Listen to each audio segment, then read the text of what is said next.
Mesdames, Messieurs, bonjour. Merci de nous suivre sur Ecclesia TV. Au sommaire de cette édition, la messe de clôture de la 126e Assemblée plénière ordinaire des évêques catholiques de Côte d'Ivoire a eu lieu ce dimanche 26 janvier en la cathédrale Sainte-Odile de Bondoukou. Vous suivrez un extrait du communiqué final de cette session ordinaire dans un instant. Diocèse de Yopougon, le vendredi 24 janvier, le révérend père curé Thierry Michel Mobio a procédé au lancement officiel de la première édition du concours des chorales de la paroisse Saint-Timothée, cité EECI. Voilà pour les titres. Du 20 au 26 janvier, des thèmes cruciaux ont été abordés lors de la première session ordinaire de la 126e Assemblée plénière de l'épiscopat ivoirien. Au cours de la messe conclusive, son Excellence Monseigneur Joseph Aka, évêque du diocèse de Yamoussoukro, a lu le communiqué final sanctionnant les travaux à la cathédrale Sainte-Odile de Bondoukou. Commentaire Maria Bissier. La 126e Assemblée plénière des évêques catholiques de Côte d'Ivoire s'est refermée ce dimanche 26 janvier 2025 par une messe solennelle de clôture à l'église cathédrale Sainte-Odile de Bondoukou.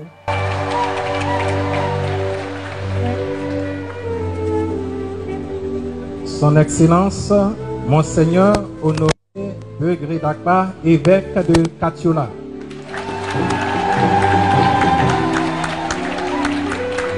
Monseigneur Alexis Toulo, évêque d'Agoville, président de la CEREAO Recoa.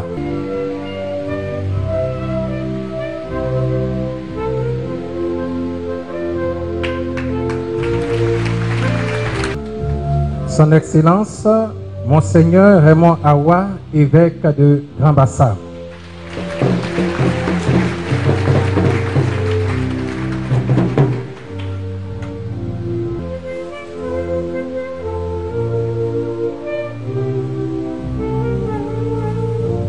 Cette première session de l'année pastorale est un moment de grande importance pour la Côte d'Ivoire et les conclusions des travaux de l'Assemblée plénière ainsi que les prières pour la paix contribueront sans doute à l'harmonie et au développement du pays.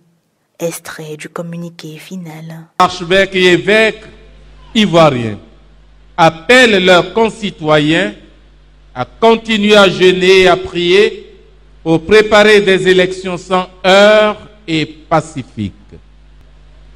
Cette recommandation exige d'eux intégrité et résistance à toutes les tentatives de corruption et de pression, et éviter ainsi de compromettre leurs responsabilités éthiques envers la nation. Ils appellent fermement au respect de la séparation des pouvoirs, c'est-à-dire les pouvoirs entre l'exécutif, le législatif et le judiciaire.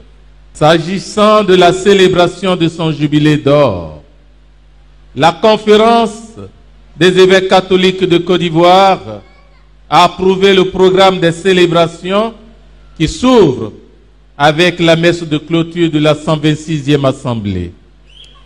Les activités commémoratives de ce 50e anniversaire se dérouleront dans tous les diocèses et connaîtront leur apothéose avec la messe de clôture de la 127e Assemblée plénière qui se tiendra dans le diocèse de Grand Bassam, province ecclésiastique d'Abidjan.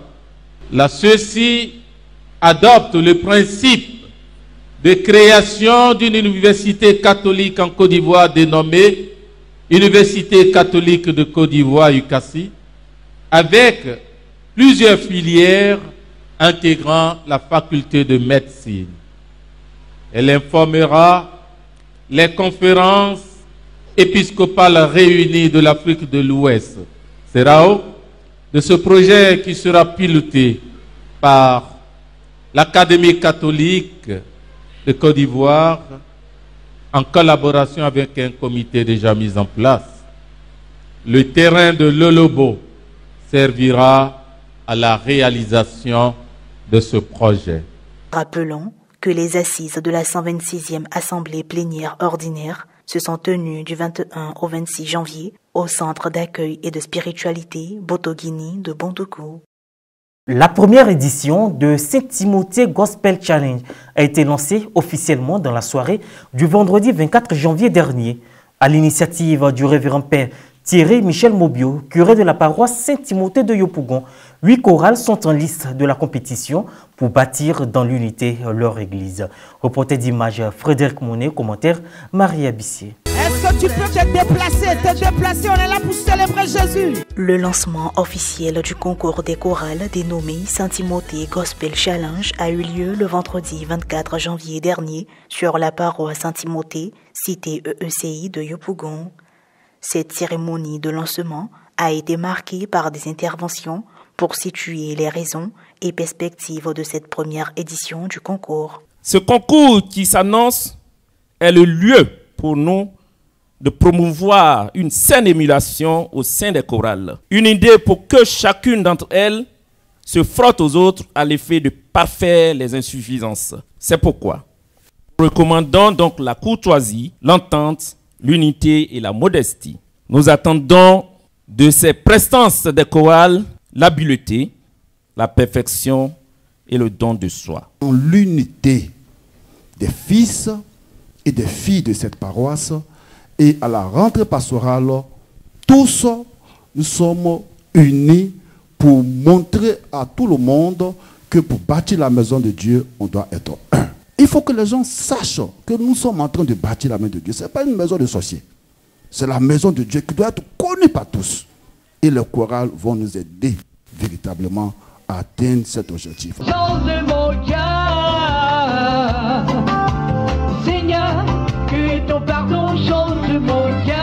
Cet événement incontournable pour les amoureux de la voix et du chant choral réunit 8 chorales issues de la paroisse qui vont tenter de remporter le trophée de la compétition.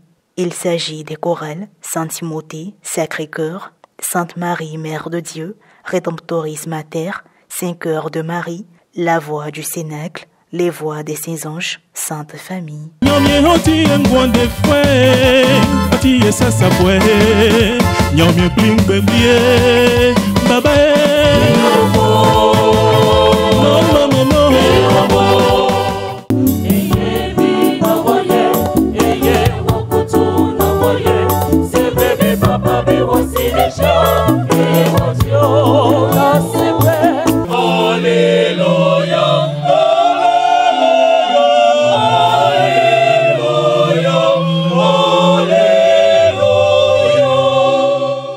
Trois chants sont à exécuter.